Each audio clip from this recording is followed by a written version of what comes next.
Hello, hello, and welcome to the live stream this week. There's lots to get into today. We have the update from Blackmagic just now, and a bunch of bits and pieces were just announced and updated and things. But I thought I'd get straight to the action with today's guest on the show. Would you believe it? We have Doug here. Welcome, Doug. Hey, good to be here. Yeah, welcome. So just for anybody who doesn't know Doug already, could you give me a quick little introduction to your fine self? All right, so I do live video production, but I also have a YouTube channel where I talk about all the stuff that I've learned over the years of doing this. So I've been doing video production of various forms for about 25 years and cover stuff at kind of a more technical level than what John does here on his channel. But yeah, so the two channels are very much complementary, so they go well together, I think. Yeah, I'm guessing most or plenty of people. There's plenty of overlap between the two of us. So I get plenty of people talking about you on my channel, and plenty of people coming through you as Same, well. yeah, So I yep. appreciate the support over the last long while. It's been fun to have someone. I've always thought of your channel as sort of like a big. I don't want to say older, just because you are older than me, but a big brother to mine. In a way, I've been doing small devices, and then you've got this trailer, and you've got all this great stuff to show. So it's cool to see what kind of stuff what kind of videos you have to show to people. Yeah, it's insane, and I actually intentionally don't cover a lot of the stuff that you cover because it's already been done, and you always do a great job of it. So it'd be a waste of my time. Yeah, exactly. Well, I certainly try to anyway. But I thought we'd just talk real quickly about what they just announced there on the stream. So this was the first device here, which was the ATEM streaming bridge. Now, we were chatting, me and Doug, back and forth during that press conference, or not press conference, but conference, whatever you want to call it. So I didn't listen to all the details, but this seemed like a pretty cool device. Did you get an idea of what it was, Doug? Yeah, so basically it's a receiver that allows you to transmit the video from ATEM Mini Pro to a remote location. Well, it doesn't have to be remote though. It could be just another room in a building or whatever. But it's basically just a receiver that receives the H.264 video that's being encoded by the ATEM Mini Pro. So just a good way to send video across the network. Yeah, exactly. It was. I got excited for a minute that my prediction of a standalone. I was thinking like a Terranex style chassis or whatever you call it. Sort of a Which, replacement for the web presenter, right? yeah, exactly. I was thinking a replacement for the web presenter, built-in encoder, and that you could just plug into any of your older ATEMs that don't have encoding built into them. But I guess it wasn't quite that. But maybe they'll do another update next week with a bunch of more other devices, because they haven't really touched the Pro line of, or what I would consider the Pro line of 1ME and 2ME switchers in a long time. Right. Yeah, it's been like 4 or 5 years since some of those professional switchers have been touched. So yeah, it's kind of crazy that they're that old and haven't received much by the way of updates. Yeah, they kind of look. I think Aaron Parecki over on the forum showed a picture of that page right now on the Blackmagic site with all of the switchers, and you can just see which ones kind of look outdated and old. Is that weird gray old color that they have to them?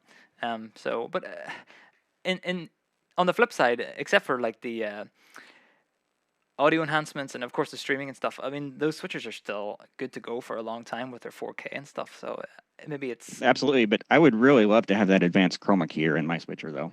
So yeah, yeah, that's true. that's the one thing I'm missing out on. Exactly. Yeah, that's what I was thinking too.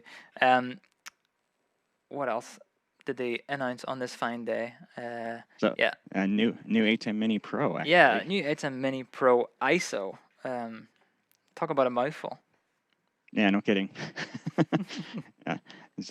So this one is basically the ATEM Mini Pro, but they've added the ability to record each of your video inputs separately as isolated feeds on a connected SSD. So yeah, which that's pretty cool. But yeah, the big thing that I was really excited about is that it actually exports an EDL, which is editing decision list file, which allows you to take your cuts that you did live and bring that into Resolve and actually tweak those. So, any editing decisions you made live are now in your timeline on Resolve. So Yeah, exactly. interesting. Like we said, like I said, we were chatting a little while Grant was giving the production or the walkthrough. So I missed where the EDL lived. It seemed like there wasn't an EDL file in the folder structure, unless. But I'm gonna watch it again, I think, later, and try and take it in a bit better, and hopefully get my hands on some of the devices and see what I can come up with. But I know that the ISO stuff is something people ask about. I see a lot on the email and comments and stuff, is like, how do I record each camera cleanly? So it's really cool to see that added to an ATEM Mini Pro.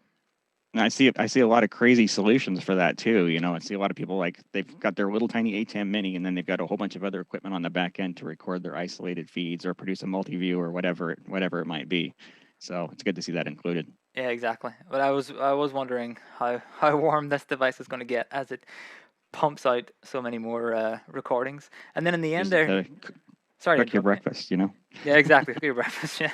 But in the end, he showed that each of the cameras obviously would record ISOs as well. So you could then, instead of using the sort of MP4, I guess it was, recordings of the cameras, you could use the Blackmagic RAW from within the Blackmagic cameras as well. So you would get really, really nice details of re-editing your show after it's done, which is really cool. Right. Yeah, get all the quality that you get with the Pocket Cinema camera in an edit that comes later. Yep, exactly. Yeah, exactly. You hear that? That's my watch talking to me in the background. I didn't get that. But we have some questions coming in and some comments. Zach does said that Doug Johnson's video is very contrasty, but that is entirely my fault. This is very much an experiment, and I appreciate Doug being here. I had some issues with Skype was what we wanted to use before, and I wasted a lot of time on that. And then we switched to Zoom. But I'm sure if Doug's up for it, he can come on the show again someday, and we can definitely happy to, yeah, we can definitely do it better.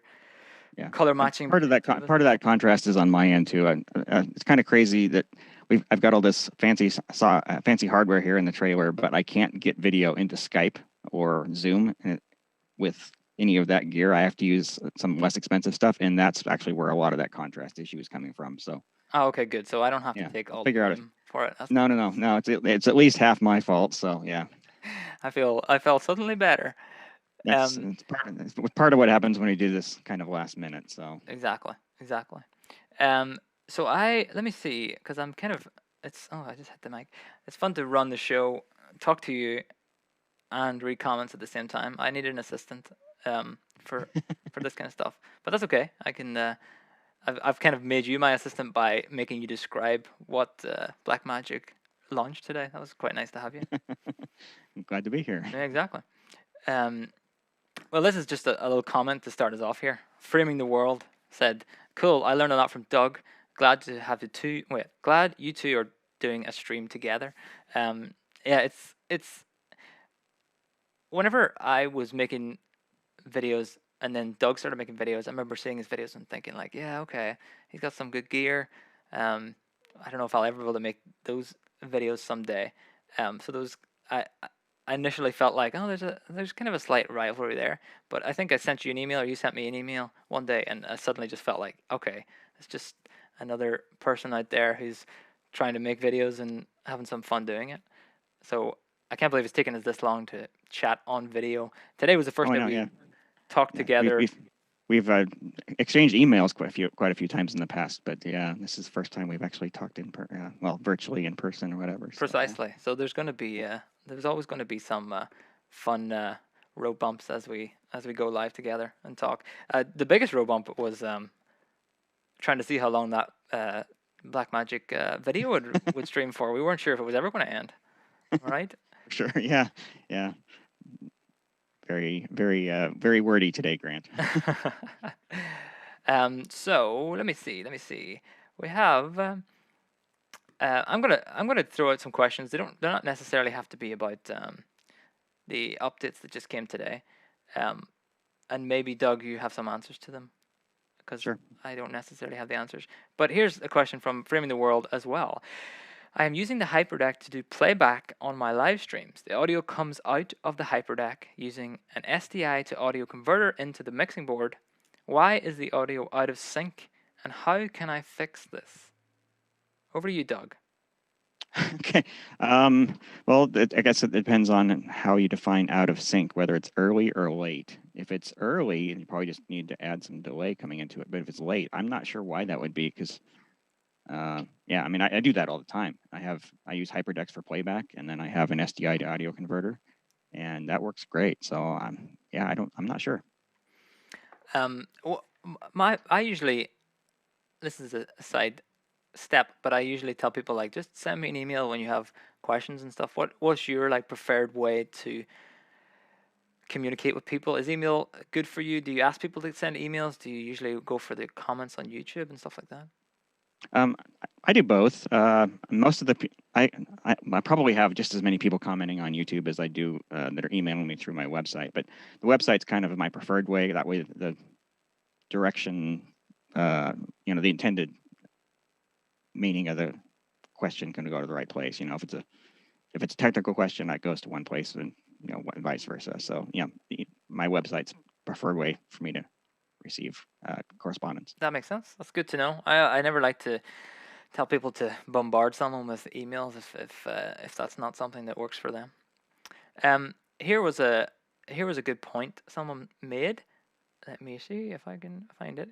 Yeah, Christian said we could use the new streaming receiver to do this kind of thing in the future. Isn't that right? Theoretically, yeah, Yeah. that should work. I don't own an ATEM Mini Pro though, so I don't You have the don't? transmitting device. No, I don't. I've got a regular ATEM Mini, but I've never bought a Pro. So it wasn't a shortage of supply. It was not needing one.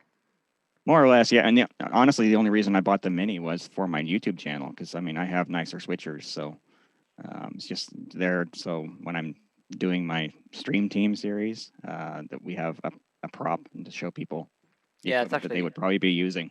it's actually good to have for that exact purpose. It's like you've got questions, and in fact, I found that people have questions when I'm not in the office here, where my ATEM Mini is. People ask questions when I'm at home, and I'm like, oh, I need to go get that ATEM Mini to test it out maybe and see what the answer is. So for that reason alone, having answers to questions, it's good to have these devices sitting in your Right. DM. I don't know if that's just the channel name. I thought Doug had an Ultrastudio. Is that for your?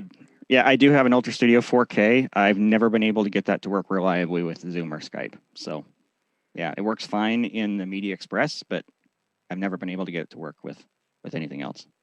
That's good to know. I had some issues getting the ATEM Mini Pro to work with the setup. In fact, if I just real quickly show a quick little overview of how things are put together today. Doug is over there on the second laptop, and he's waving at you. And then I have the ATEM Mini Pro. Getting a guest in a show is a real piece of work, I would say. Video-wise, it's actually not that difficult, but when it comes to audio, it's a head scratcher. So the setup looks simple-ish, but I've had to bring out a mixer for this purpose, which is over here, which is taking the audio out of the computer and sending some of it back in again, so Doug can hear just me, but not himself. And then I'm using the ATEM Mini Pro to stream the whole thing, but also I'm using the USB on it to send a video back to Doug as well, so he can see the whole show and not just my webcam on the camera, which means that he can see what I'm talking about instead of just a weird angle of my head over there. That's the main thing from today is testing things out in terms of audio. Luckily, we need to get you on Dante. I need to go on Dante. Yeah. Yeah, Dante solves a lot of those problems for you. Oh, it does. Yeah. The last thing I need is to have more things to buy, right? True for all of us. But I think that testing was nice. Very kind of you, Doug, to waste a bunch of your time today as we tested stuff and made sure it all worked. So it was nice to do that before. Let me see some more questions here. If anybody has any questions, be sure to throw them in the in the chat. Here's one.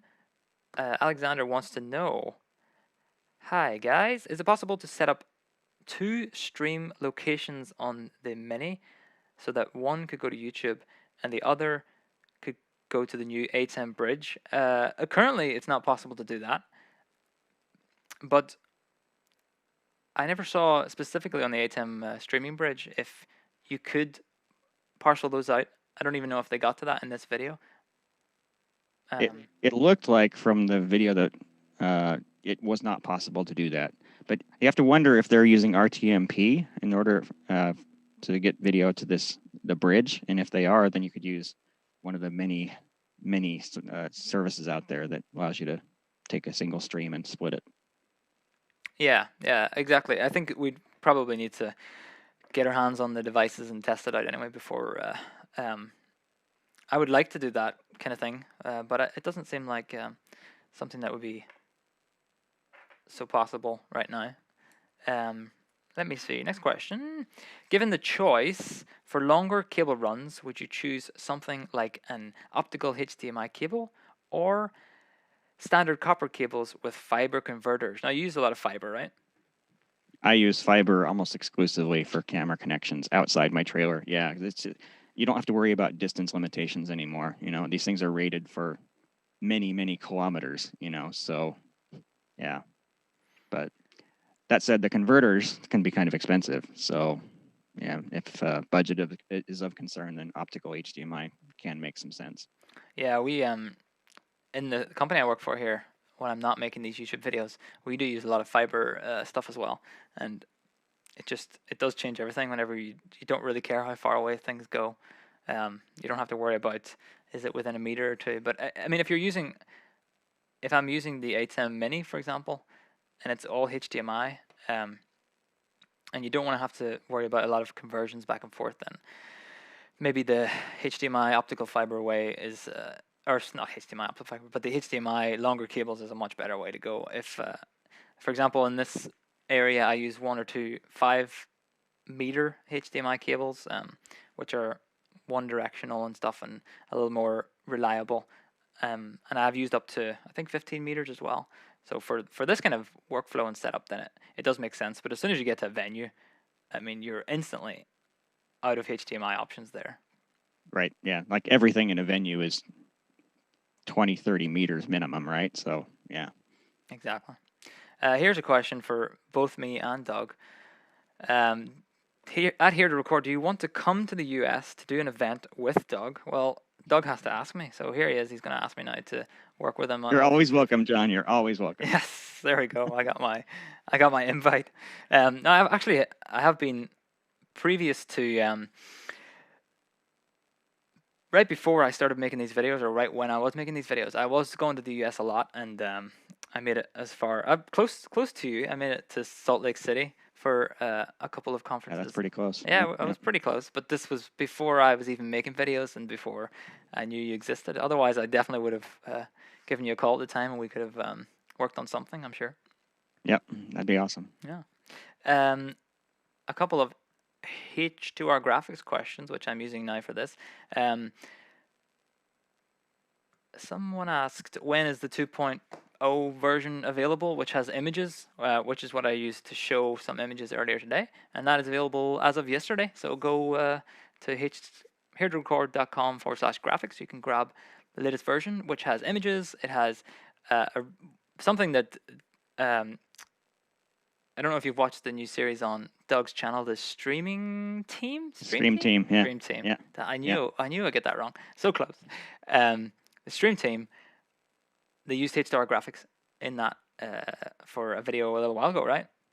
Yep, and we'll be doing another live stream later today, and if I have time, I'll be setting up H2R Graphics again. Perfect. Nice little plug coming up later, I hope. But anyway, after Doug used it, he sent me some nice feedback, which is great. And one of the new features in the new version is that the chat refreshes every 60 seconds. So, and I thought that would be too slow, but so far it's been really great for this stream anyway. I mean, if everyone was telling me that the audio wasn't working, it would take me a minute to find that out. But it probably wouldn't be for a minute or two before I looked at the stream chat anyway. So 1 minute's been pretty good, and it's given me some time to get through the previous comments, which is working nicely. Let me see. Other questions for us? Yeah, I think I mentioned this real quickly, but what software platform are you using to bring Doug in? Is it Zoom or Skype? It is Zoom. I failed with Skype. And then I failed with Zoom, but then I got that working eventually. So sometimes I know how to use these things, and sometimes it just doesn't make any sense. I don't really use Zoom at all, actually. I don't have to use it for talking to my family, so I don't really go into Zoom. I don't really join meetings with Zoom. With work, we use Google Meet or Slack maybe. So Zoom is still a bit of a new software for me. So I spent my time learning how to do some stuff in it earlier today. Yeah, and they all have some pros and cons to them, right? Now, Skype probably has better video quality, but it's a little harder to use, and a little harder for people to get set up and going. Zoom is really easy for people to join, but the video quality is basically standard definition unless you reach out to their technical support and have HD turned on for you. So, yeah, pros and cons to each. Exactly. Do you have a lot of customers, clients that are asking you to use Zoom and stuff like that at the minute? Not so far. We did our first virtual event. Whit and I did our first virtual event a couple weeks ago, and that we actually used both Skype and Zoom. So we use Skype for the host or the moderator, and then we use Zoom for the panel, and that worked pretty well. Okay. So yeah, we were happy with the way that turned out. Yeah, that's nice. We've had a lot of people ask us to use things like Zoom, but when we get talking to them a little bit more, they basically decided on Zoom because they use Zoom already for internal meetings and stuff. But Right. once we Yeah, talk to them, most people you work with already have a platform that they've chosen and they prefer to stay on it. Same thing with like streaming itself. Some people do like YouTube and other people want to use something else. So yeah, same thing. Exactly. And then once we talk to them some more and figure out what they actually want, we can often convince them to go for, instead of Zoom, maybe like a Vimeo Live or something it has similar locked off features for live streaming, but we don't have to become Zoom experts. Another reason why I'm not a Zoom expert, I guess. Maybe someday. It's quite the I don't know. There's a lot involved in the Zoom world, and there's a lot of people who spend a lot of time in it just trying to figure it all out. Exactly. Here's another question. Any products I could use to get multiple picture-in-pictures on one screen? Oh, I should show the question, shouldn't I? From Kevin. And also, for managing several assets during live production. A lot of people do ask me, like, how do I get all 4 inputs on the ATEM Mini, for example, up together? And I mean, the fast answer is you can't without a lot of extra effort or equipment or hack solutions. Do you get these kind of questions, Doug? And what do you sort of point people towards? I certainly get those questions all the time. So multi-picture-in-picture, you've got a handful of solutions. If you want to do it in hardware, you can step up to like an ATEM Mini, an ATEM 2ME Production Studio 4K with its super source. But if you want something that was a little more affordable, you can use the Demon Quad from Decimator. That will let you do that. And also on the software side, vMix will do that too. So. Yeah, I was just trying to. You can hear me rustling in the background here as I get a Demon Quad. I just had it behind me right now. And I did make a video a long time ago about how I used this to get some like picture-in-picture stuff for. But it comes with a headache, basically. It works and it looks good. It adds a little bit of delay, and obviously it's all SDI in this instance, so it might not work for your setup depending on what you have. But it worked really well. I almost feel like if you really need to do it, then it is worth grabbing something like this. But the one big downside to that, though, is it doesn't have pass-through. So any cameras you put into that, you're going to have to run through a separate splitter if you need to run those isolated as well. So absolutely, that was one of the many things that I just the amount of cables you need to run just to make something like this work. So it's almost like double, triple check that you definitely want to go that way, and otherwise I would head in the direction of like vMix or something like that, which I've been using a lot and really liking recently. Is that something you use at all, Doug? vMix? I haven't. You know, my 2ME production studio works pretty well for most of the stuff that I do. You know, so I'm happy with that. But I can see where vMix is a good solution for a lot of people. So yeah. Yeah, exactly. Perfect. I'm just reading through a couple of H2R Graphics related questions that I will go through. Here's one from Beat. Are you ever? I like that this sounds slightly aggressive. I enjoy this comment. Are you ever going to Why add? haven't you done this yet? Yeah. Are you ever going to add? And I don't know if you mean it like this, but are you ever going to add Facebook comment integration to your software? I only read it like that because I have had that question a bunch of times. Maybe it was more like, "Are you ever going to add it?" And yes, of course, definitely. H2R Graphics is like my third hobby / job. Let's say. I have a full-time job, then I have this YouTube channel as a secondary um, hobby interest, and then H2R Graphics, unfortunately, is number 3 on that list. So it's all about time, and this is something I'm sure Doug, as a software developer for a long time, or engineer, maybe you would say, you must know this kind of fun stuff. Oh, for sure. Yeah, I'm probably working the equivalent of about 5 full-time jobs right now, to be honest. So yeah, I know exactly and where you're coming from. Yeah. Exactly. And how do you manage to? I mean, how do you manage to find the time to do all of those things?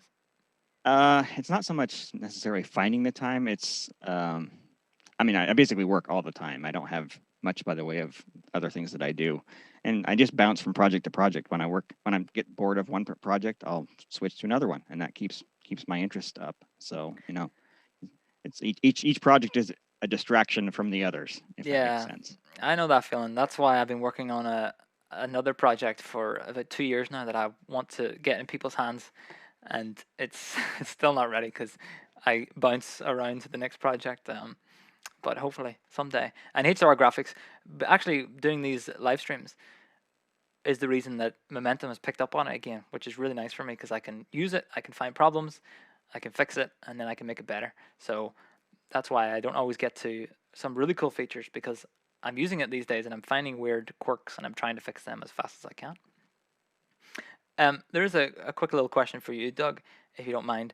It is a sort of a continuation of 2 questions, but I'll jump straight to the second part from Rick, which is if Doug could expand on Dante, I guess tell us what that is and how you use it. Okay, so Dante is a way of sending audio over an Ethernet computer network.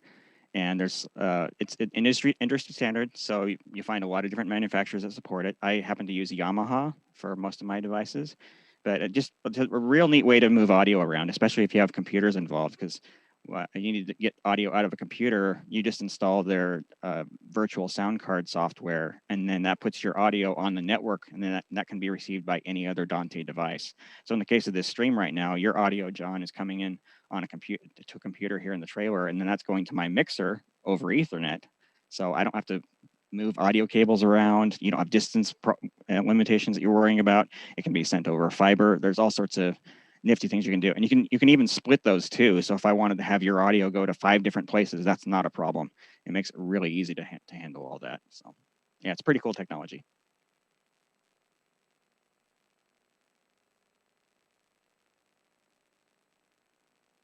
Oh, whoops! I muted myself. That's really smart. And say we couldn't hear you there for a second. Yeah, exactly. Yeah. Well, anyway, I was just saying that I was messing with audio cables earlier, and Dante would have helped me a lot with that, I'm sure.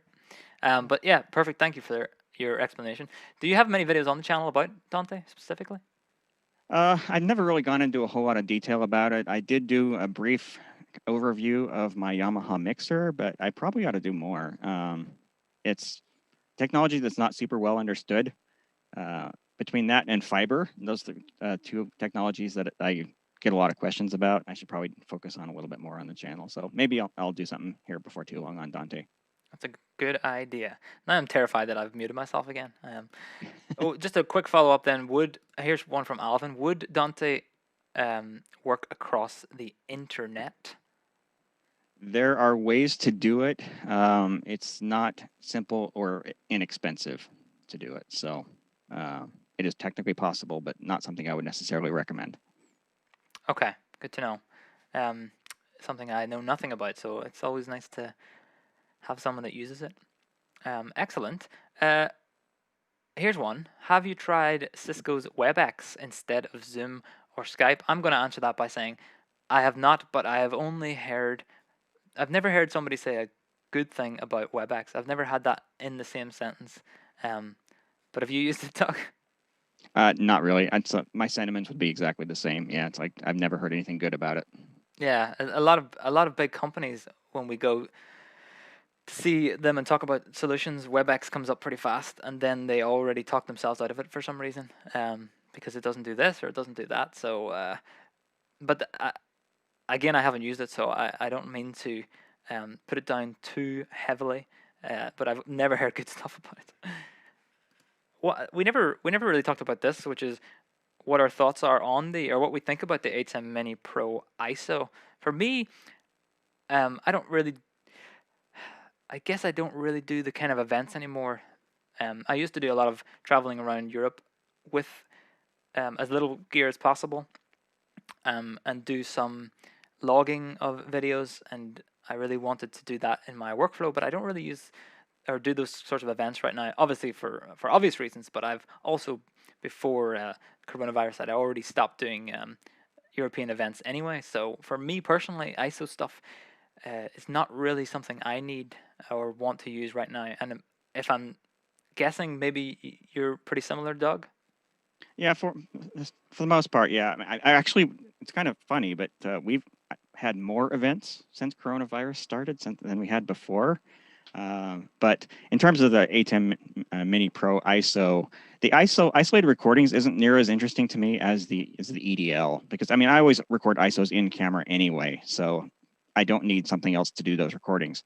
But having it record the cuts that are made during an event, that's actually pretty cool, and that's pretty interesting. So yeah, and I feel bad for anybody who recently bought an ATEM Mini Pro. Yeah, might want that feature, that's for sure. In fact, I've speaking of the cuts and EDL stuff, I was making a project H2R logger, which kind I of does remember that. Yeah, that thing. yeah. And we used it recently on an orchestra shoot, and it worked really well for that. But it is a very complex thing to build. Whenever you don't have the sort of raw access to a Resolve type program, I'm always having to convert everything to be workable in Resolve and be workable in Final Cut and Premiere. So, I mean, their integration so tightly just is going to go way beyond what I could actually do with the logger thing anyway. Right. Which kind of works for me. Yeah. This was a long but good question from Tom. It might go away before I'm finished reading it. But basically, what annoys me about Blackmagic is when they bring out good functionality in cheaper products and it's not available or does not work in the more expensive mixers. So you pay some more and you get some less. And this is, of course, it's a good point. The problem, of course, is that the older 1ME, 2MEs are older switchers, but even my Television Studio HD, it doesn't have the audio capabilities that this tiny little ATEM Mini does, which makes me want to go for this, for the EQ, for the delay, and all that stuff. So it is obviously a bit of an annoyance for sure. But those products are prime for a refresh anytime soon, I'm sure of it. Yeah, the being professional products, they have a longer shelf life than some of the more consumer-oriented things. But yeah, they have to be working on it. They've got the Constellation, which has all those features, and they just need to bring it down the line a little bit so that it's available to people that are. When are you getting your Constellation? I wish. If they sent me one for free, I'd certainly take it. But yeah. I don't have that kind of money laying around. I was going to ask for one to take a look at on the channel, but I think I'll save myself the embarrassment of even asking for something like that. Yeah. Be a direct no. Although they were nice to let me borrow the 1ME advanced panel to test out for a while, which I instantly enjoyed, and it's going to be difficult on a gig to whenever I give it back again. It'd be very difficult to not use something like that, but it's just a expensive piece of kit. That's the downside of doing product reviews, right? You get used to it and enjoying it, and then you have to send it back. It's a pain. I can keep this ATEM Mini Pro as long as I'm making videos about it, and this I think this counts as a video about it. So I'm gonna try and keep on to a little bit longer for sure. Yeah. Let me just jump. A question from Alex: any experience with vMix call? Um, and what did you say to steer clients to instead of Zoom? Okay, so there's kind of two questions. Any experience with vMix call? It's something I've used a lot on in the day job.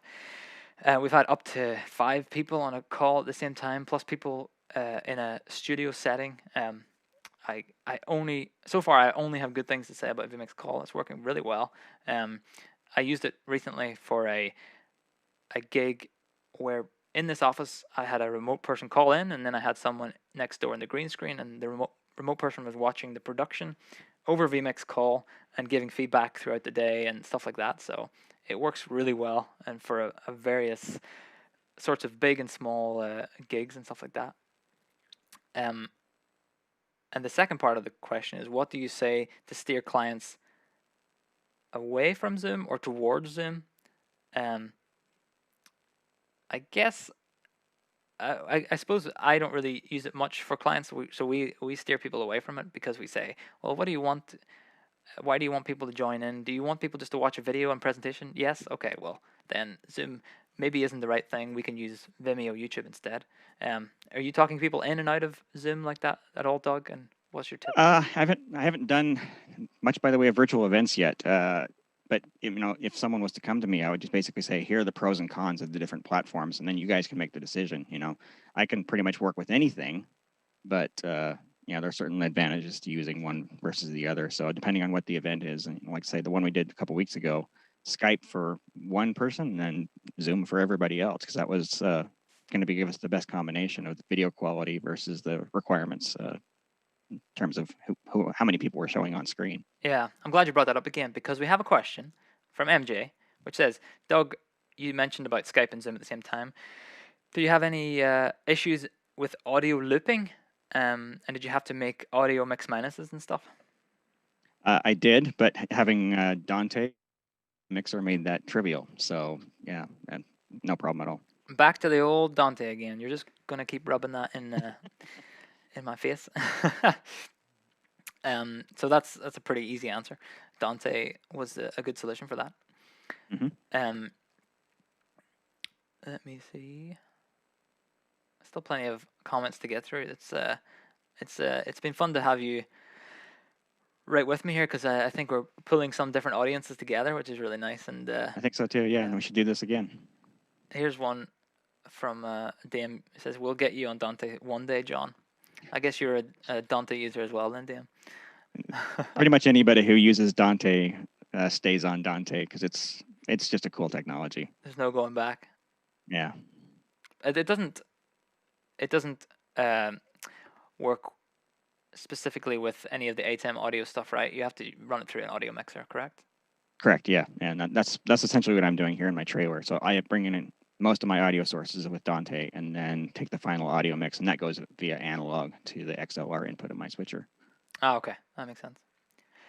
Here's a little message from Colin who said the ATEM Mini Pro only arrived 2 weeks ago, and Colin's been on back order for 2 months now. And this is something I think we're going to see a lot.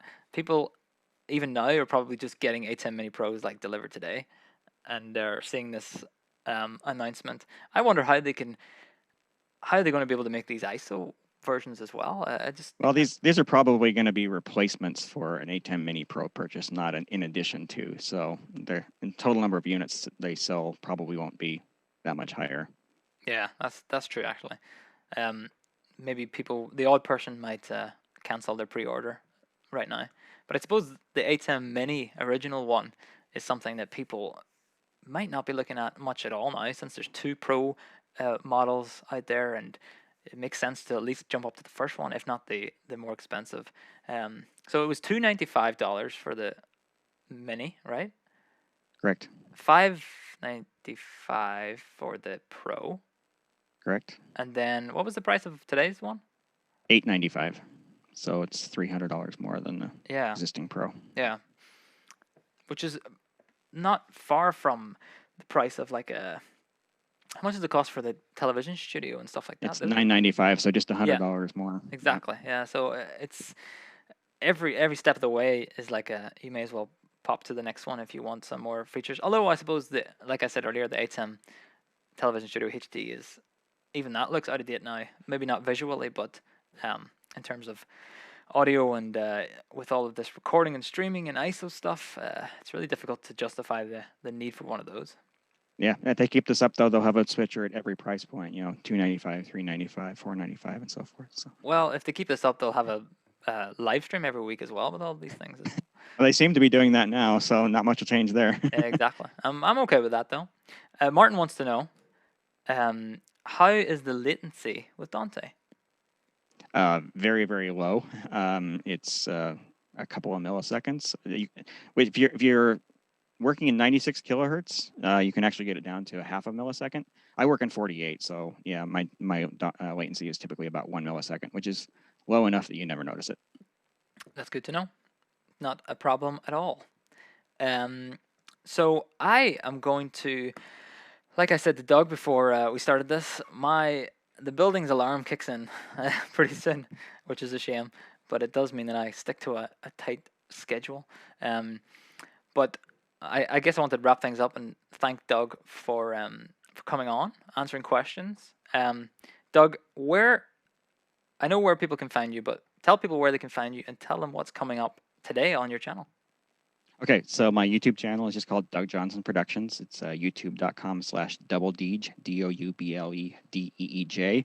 And as part of our Stream Team series, we're doing a live Q&A at 1 o'clock p.m. Mountain Time, which is where I'm at, that's 1900 UTC. And we'll be taking questions. We're trying to aim those questions more towards beginners, but we'll take any questions whatsoever. We've got a bunch of other videos coming up. I just did a review I got a video posting pretty soon on the Hollyland Mars wireless intercom system. That'll come out soon. And then I just did a kind of thorough walkthrough of fiber over video, and that'll be dropping on the channel here in the next week nice, or so. Nice, some good stuff coming up. A lot of people are talking about the Hollyland intercoms and the wireless video stuff. Is that something they just released a new one? Is that right? The intercom, I think, is fairly new. It's been out long enough that I'd seen a review about it a month ago, but they reached out to me and said, hey, we've got this product. Do you want to review it? And I said, sure, send it over. So I've been testing it for a little over a month, and then we shot the video a couple days ago. So nice. Well, we can look forward to that content coming soon. I have about 5 different videos that I've been editing and still haven't quite got around to posting yet, because whenever the evening comes, I'm spending time working on H2R Graphics instead of working on videos. That's why it's fun to go live instead, because then I can just talk about what I've been up to, get people like Doug to come in and chat, and it's a lot simpler for me to go live and then edit videos these days. But I'm hoping to get back to that really soon. But finally, I just want to say thanks, Doug, for coming on, and for sure we'll have a chat again soon, I hope. Yeah, I'm glad to be here. I've always looked forward to chatting with you, and I respect very much what you're doing on your channel. So yeah, of the channels that are doing content related to video productions, yours is my favorite. So you're too kind. I will take that compliment, and I'll thank you all for watching. I'll see you maybe not next week. I might do some vacation next week, but the week after, hopefully we get back to streaming again, and plenty more H2R Graphics updates coming, and lots of other fun things in the pipeline.